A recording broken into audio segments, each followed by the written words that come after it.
Oui, dans les prochains mois, il faut s'attendre à ça.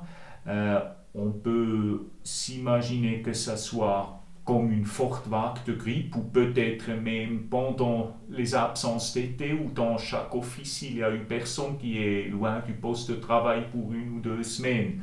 Alors je suis chef d'entreprise, quelle est la bonne attitude face à des collaborateurs grippés? Qui est malade, il doit rester chez lui. Ça, c'est la première raison. Avec ou sans certificat médical, on fait appel qu'un certificat médical soit demandé qu'après 5 jours d'absence. Un collaborateur m'annonce qu'il a été testé positif. Est-ce que mon entreprise va être mise en quarantaine? Les mesures de quarantaine sont remplacées par la mesure que le médecin traitant conseille ou recommande au contact étroit proche, et c'est surtout la famille des personnes confirmées de rester à domicile pendant 5 jours.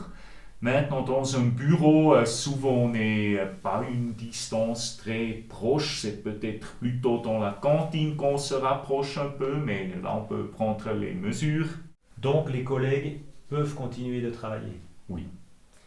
À qui est-ce que je peux demander conseil si j'ai une telle situation qui se produit dans mon entreprise?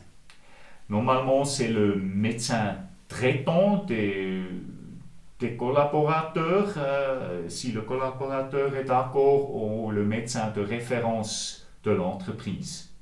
Est-ce que vous conseillez aux entreprises de faire un plan pandémie? Un plan pandémie dans le sens une analyse de continuer le travail avec beaucoup d'absence, oui. Ce n'est pas obligatoire, mais c'est important de ne pas avoir un plan fourni par une entreprise extérieure qui ne connaît pas très bien votre entreprise, mais qui est super beau à voir. Mais c'est une analyse, un autre point de vue sur votre propre entreprise pour faire le business continuity management, comme on dit en bon français.